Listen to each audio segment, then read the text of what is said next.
Hey everyone, this is BT, and on this Inside the Episode, David and I are talking about selfishness and how it's actually a good thing. Come on inside and check this out.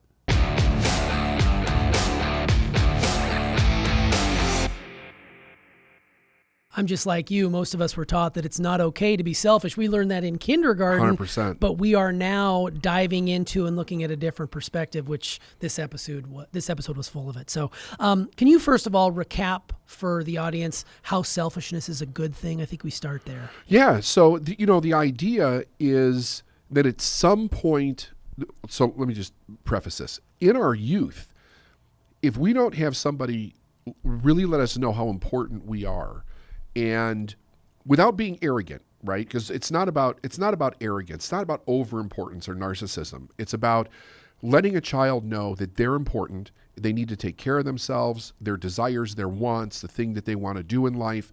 All of this stuff is important. And they need to put time aside to work on that on a regular basis. So that is saying, look, and teaching the kid, you have to put yourself first to make sure you take care of yourself first, so that you are more able to take care of others. Because if I do nothing but give of myself and without any replenishment on my own, I'm done, I'm dead, it's over. It's completely over. And there's so many people, well, you've seen them, right? People that we coach in seminars, that they're giving to their kids, they're giving to their wives or their husbands, they're giving to their job, they're giving to their business, they're giving to their employees, they're giving. And then you ask them, what are you doing for you? And it's like, I don't have any fucking time to do anything for me. I see people, I just had a person last week, they're paying everybody in their business and they're not paying themselves. And I'm like, why not? Well, I can't afford it right now. No, wait a minute. It's your business. You started it. You have the risk. You have all of the investment in this and you can't afford it. And it's not, oh, I should not pay another person and pay me first. There's an argument for that too. But in this case, it's like, no, you need to see how important it is for you to get paid and do whatever is necessary so that you get paid too. You got 10 people on the payroll. You're the only one not taking money. And that's okay with you without doing more work to actually make that money? No, forget it. It's not happening. But people do it. And then I think they lose their bearing, T. Sure. Like you get to the point where you're like, why the fuck am I doing this? Why am I doing it? For what reason? Well, what am I getting out of this? I'm being everything to everybody else but me. So it's so important to do that, because if we have a solid balance to that, now I'm great in my marriage. Now I'm great with my kids. Now I'm great in business. Now I'm great with what I'm creating. Instead of like, I'm just getting it done. I'm just, and then there's just nothing there. And I think people, they lose their perspective on life. I think they become very susceptible to outside influences when that happens, because you become emotionally and spiritually broke.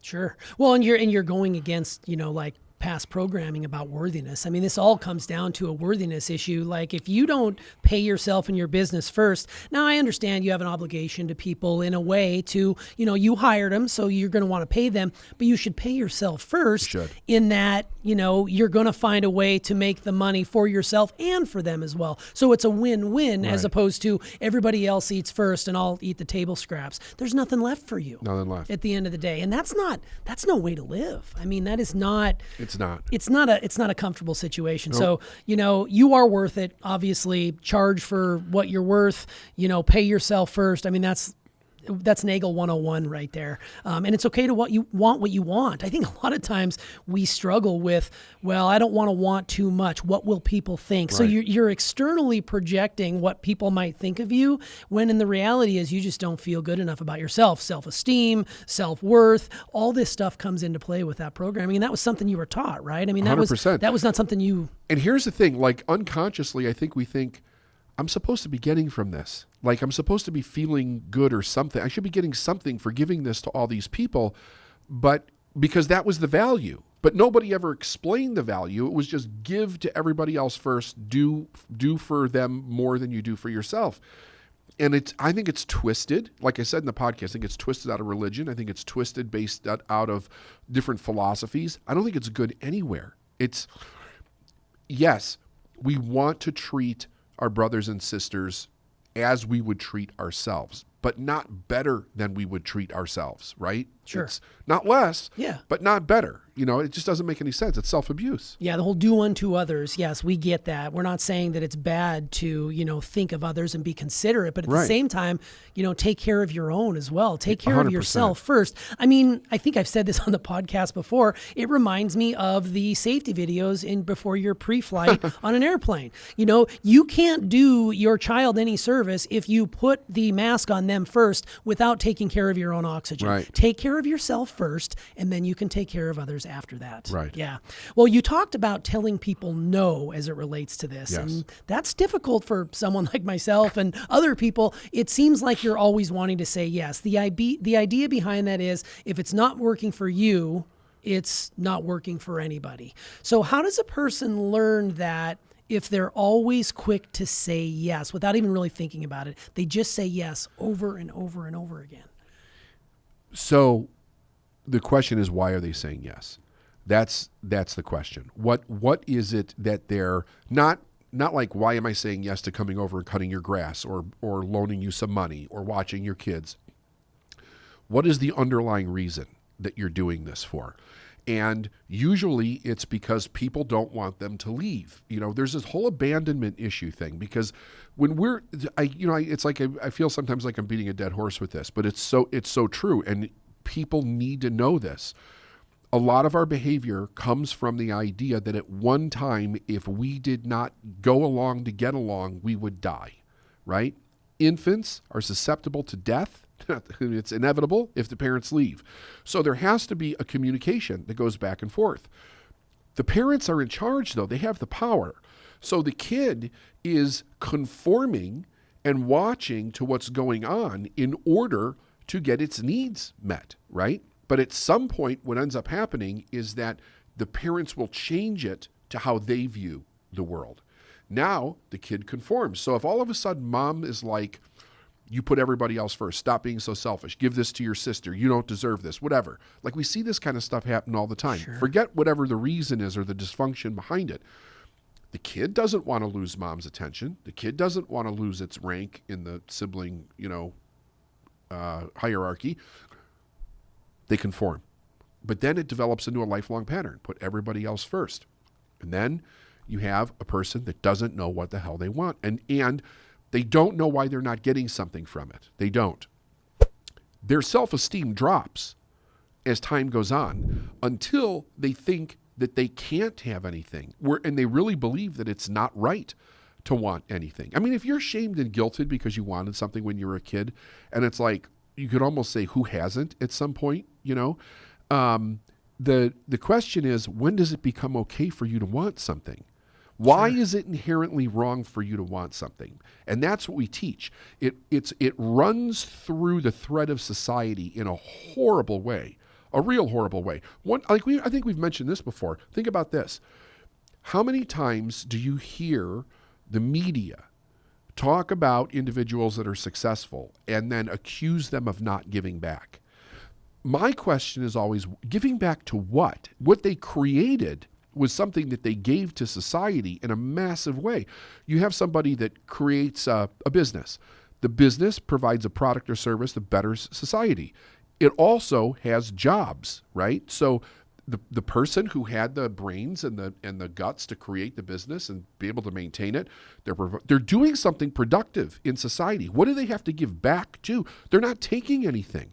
They're providing a service. What is it that they're giving back to? So if you think about, and I understand the idea of doing something more because you achieved more success. I'm not arguing that. But the idea of the way that we say it, to give back to society, like I took something I shouldn't have taken in the first place. So we have to really think about how we have structured things to be about it's not okay for us to actually have. Yeah, and you've talked about this during the COVID-19 crisis as well, around wealth shaming. Like people who are being shamed because they're out there trying to do good in the world by keeping their doors open and their employees paid, but you're not giving back to society as a whole. I never really made the connection between giving back as if I took something from you. I've earned what I've gotten. I didn't take anything. That's a really interesting insight that I never thought about that before. And look at this. Wealth shaming then turned into white shaming. True. right? The next And evolution. it went from, I was talking about this in the very beginning when the COVID thing happened. I'm like, this is really fucking dangerous. This is creating a situation where if one thing goes wrong, we've got 40 million people out of work. We have pent up emotions. People have been stuck in the house.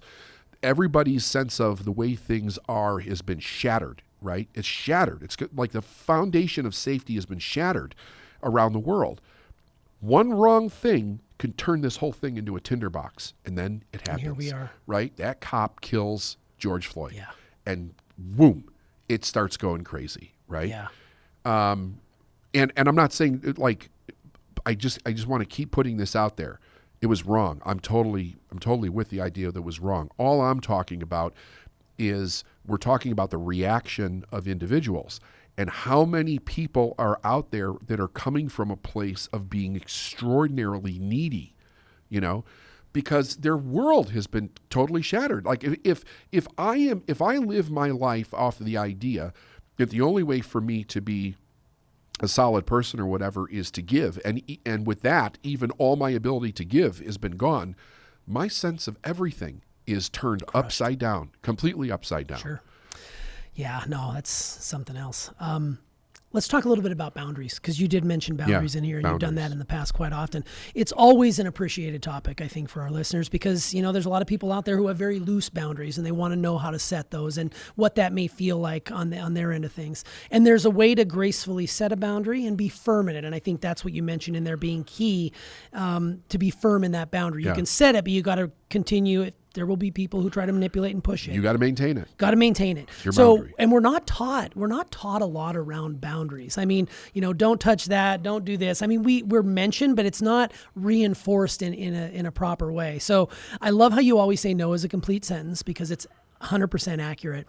I guess what I'd like to know is, how did you get to the place where, because you're very strong in your boundaries, you've set boundaries in the past. How did you get to that place, and what was that journey like for you?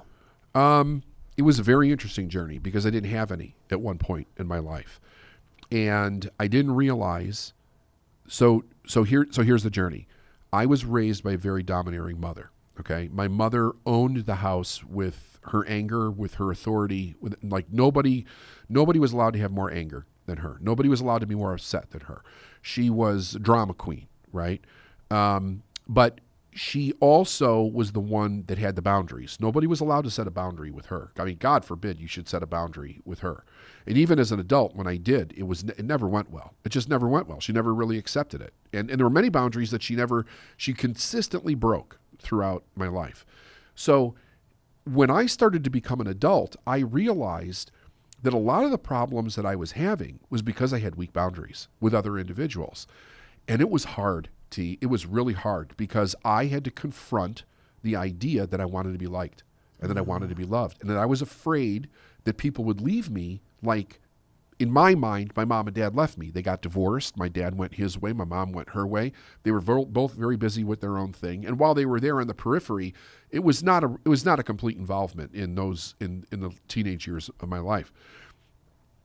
I didn't know that I had the fear of people leaving, that developed out of that. I thought I was pretty self-sufficient, but I was also tolerant of a lot of stuff that I shouldn't have been tolerant around, right? Because I didn't want you to leave. You know what I mean? I wanted you to stay. So that kind of came second. I mean, most people know I increased my income first. I got a new job. I started, all of that started going well. And it was a problem that took several years for me to identify that it was an issue. And then it was a struggle to change it. And I think the process of really learning and understanding personal responsibility, what's my responsibility, what's your responsibility, how do I not overlap mine with yours and yours with mine, understanding why people do things from the perspective of getting their needs met, understanding a functional self-esteem versus a dysfunctional self-esteem, really getting all of that solid in my mind allowed me to get to the place where I set a boundary and fully understood that by setting it, I wasn't doing anything to you. You know what I mean? Yeah. And that the reason that it was uncomfortable, because I didn't want you to be mad at me. You know what I mean? I just didn't want you to be upset with me. So then it was me confronting that and dealing with, it's not about somebody being upset with me. I can't control that. I have to look at, why does that make me so uncomfortable? Well, they might leave, right? If they're upset with me, they might leave. And then I had to learn to heal that, right? So once I did that, then it became, okay, I'll set a boundary. Here's the other side of it, though. One other thing. To understand how to bring people in your life that you really want. I didn't know that either, right? And most people don't. You kind of have the people that are in your life almost as by association, right? You bring people in you're associating with. It's easy to do. And there's the whole nice thing, right? Oh, they're nice. Right. They're nice, right? Which really is not a value. It's not a way to really evaluate the values of a person or their character and to determine whether you want them in your life. But once I got to know that, then I understood, how do I attract people into my life that I want in my life, and then proactively be able to do that. You know what I mean? Sure.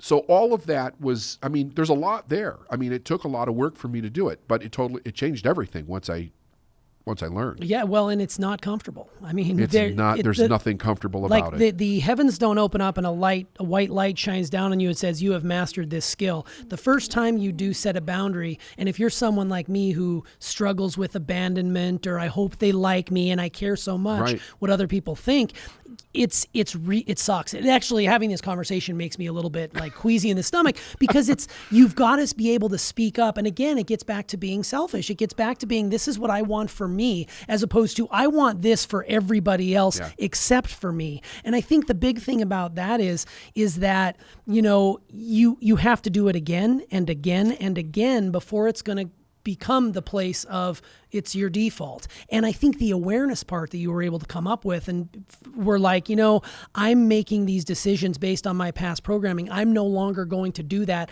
And if I find myself getting to that place again, I'm going to take a moment, I'm going to take a breath, and I'm going to reassess where I'm at and find out what the truth is in that situation. So we're not saying that it's going to be easy or comfortable when you set a boundary, but it's necessary for you to grow. Right. Period. 100%. I love that. So you talked in the episode about the steamroll, like the person who just steamrolls over the top of you.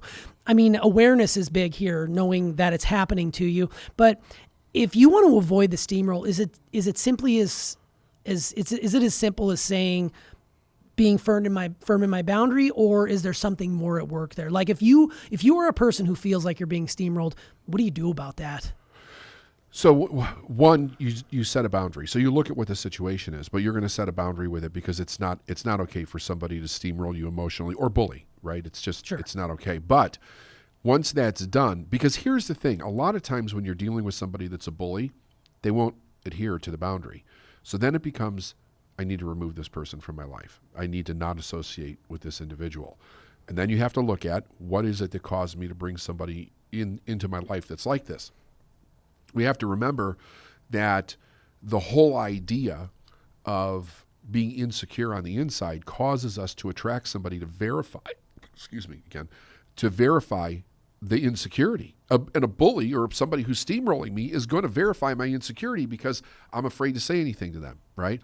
So what I'm going to do is I'm going to set a boundary. What you're doing is not okay. Right? It needs to stop, or there's going to be consequences, right? So it depends on where the person is in your life as far as the consequences, but the one consequence could be that I'm just not going to have you in my life anymore. What if you're the steamroller? I like to think that I'm aware enough when I'm doing it, because I do it. I think many people do it.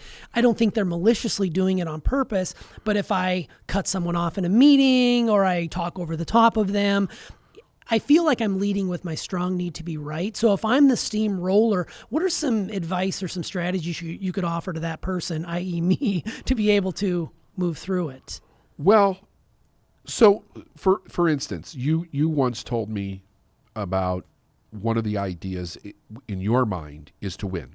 Correct. You have to win everything. Yes, it's a win. Everything. It's a huge competition. You've got to win. Yes. And in your mind, winning keeps you safe. So the idea would be looking at, why am I steamrolling this person? Because it's something in the moment is causing me to feel unsafe, but me steamrolling them and then creating this illusion in my mind that I'm safe is not solving a problem. We're not moving anything forward. I just won for that moment and I feel safe. So if you start to address it from unless somebody's actually attacking you, like physically attacking you, there's nothing that's causing you not to be safe. You're reliving a past experience from your childhood, right? Yeah. And you're bringing that into this because it's being triggered by that feeling. So then it's about reminding yourself why you're safe, right? It's the mindfulness exercises. Where am I? Who am I with? What is this about? Why am I experiencing what I'm feeling? You may need to get up and walk out for a little bit, which is perfectly fine. Like, that is great. And you never let somebody shame you for doing that. If you need your space, you need your space. But then coming back to it and reaffirming to yourself why you are safe. Number one reason, because I have my agency. I have my ability to choose. I'm here voluntarily, whatever it is, marriage, kids, but I'm here voluntarily, right? We all have the ability to choose. So why am I here? Because I want something productive to happen.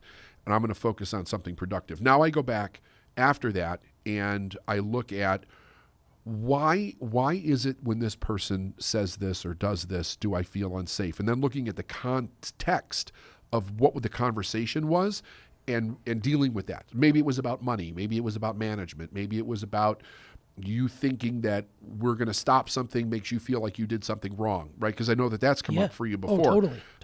And then realize it's not. It has nothing to do with right or wrong. If you were doing something wrong, we would tell you were doing something wrong. This is about, here's the direction the company needs to go. Here's where we need to go on this project. This wasn't working. People aren't happy with it. We're not having fun. We just had a conversation off camera about something we were doing that we weren't having fun with. Sure. We want to have fun. So let's change it to something that's fun. And not drag that trauma from your childhood. I remember when I first realized how much I was dragging the trauma of my childhood into my life, and I got fucking angry. I was pissed because I'm like, God damn it, I am not going to let these things control my marriage, my relationship with you or with Steph or with my employees or back in the day with other people that I worked with or whatever, because I was doing that at one time. Like when I told you, when I was on the forklift and I changed how I respected people, I was letting the trauma of my childhood spill out on other people, because when I would get disciplined at work for doing a shitty job, which I should have been disciplined for, I was angry with them because I was afraid I was going to lose them representing my job, right? So then it was like I didn't know what to do to feel safe, so I yelled at you, right? Or I screamed, I shot, or I threw something. Like, I was angry, but I was in fear. The anger was fear-based because my mom took off at one point, and it was reliving that again. I had no control. She left, I had no control. Absolutely none. I was 13 years old, had no control. Scary as fuck. And all of a sudden, I'm right back there. I'm 23, and boom, here I am again with the same thing. So realizing that allowed me to begin to really address it and change it. And it only gets worse the older you get if it goes unchecked. 100%. Like, I am grateful the progress I've made over the course of the last, decade of where I came from, because it just gets worse and worse and worse over time. And if like I said, if it goes unchecked, it's a dangerous situation moving forward, because you've said on this podcast many times, safety and security are not always the truth. Like, it's not. So when you're falling back on that false sense of security and truth, you really need to check yourself and realize that there's something else at play here. And it's very interesting. It is. And here's another thing. Like, as you're saying that, I'm thinking about people listening to this or watching it. There is, and this is not a judgment. It's an actual truth. There's a whole section of society that can't even hear this message right now because they're unwilling to look at the fact that they're actually not safe by some external thing keeping them safe. Now, this presents in a completely different problem, right? Because if I need to believe in the illusion of safety and that gets ripped away from me, something's going to go haywire with me. It's going to go completely haywire. A person who is really not understanding that putting themselves forward is beneficial to their life. When you start to suggest something like that, all they think about is they're not safe. If I don't do this for these people, they'll all leave me. The person's got their family around them, first and foremost, usually. They don't want the family to leave. They want the family to change.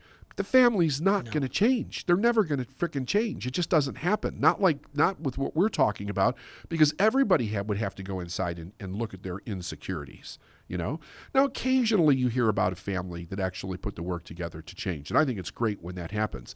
But the majority of people are kind of like, fuck you, don't tell me I got to deal with my insecurities. You need to do this, and they're not going to budge. So the boundary has to be firm, the standard of your life has to be firm, and you have to go in and deal with the things that scare you the most. Because I think when we deal with that and we start to come to the surface, you actually get to the place where that desperate need of having somebody else in your life, whoever that person is, it goes away.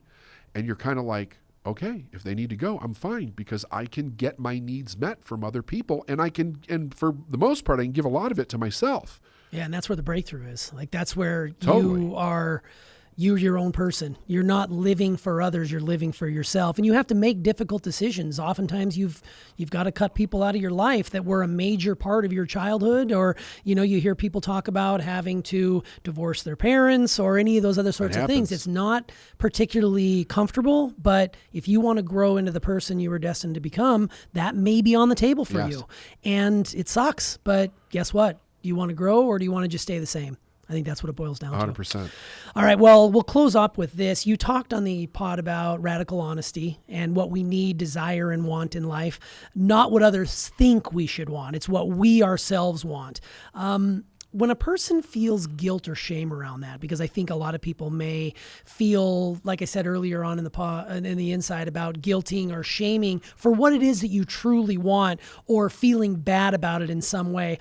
What does that say about the programming that's running on in the background without them even knowing about it? And what can a person do to sort of begin to take the steps to just drop that shame around what they want?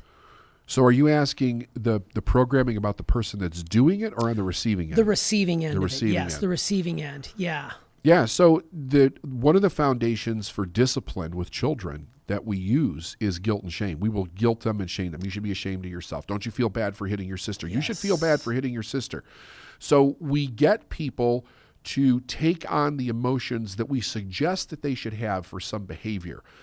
Look, when the kid hits his sister, he doesn't feel bad that he hits his sister. He wanted his fucking block back, right? So he bit her, hit her, threw bottle at her, whatever. He got his block back. He's happy. He doesn't give a shit that she's crying in the corner. And I'm not saying that that's right either. What I'm saying is that when we guilt and shame them and we associate those painful feelings to the act of what I wanted to do, then it becomes very difficult to ever get there again, because every time I go to what I want to do, I feel guilt and shame. And if anybody else indicates it to me that I should feel guilty or feel ashamed, I can go into a deep shame dive in my life. Horrific. It's a horrific experience because basically, well, I had written something down here. Let me see if I have this here. Because I wrote it down a little bit different. Let me see if I can see this. Where did I write it?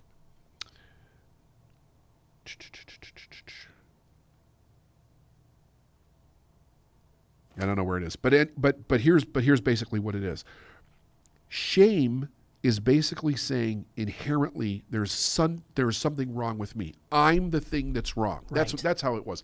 I'm the thing that's wrong, and it doesn't allow you to get an objective viewpoint. So it becomes cloudy, right? Now it's like, is this right or is this wrong? I don't know. I can't tell, right?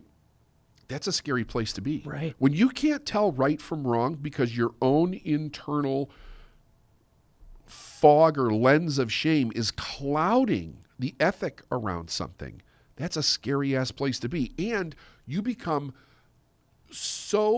the ability for another person to manipulate you is through the roof, because your core sense of what's right and wrong, identity, ethic is gone. You've lost it. It's so murky you can't find a bearing to hold on to. It's very frightening for the person that's experiencing it, and they usually end up making poor decisions because whatever the threat is, that's all they're concerned with, is the threat goes away and that they stop feeling the shame.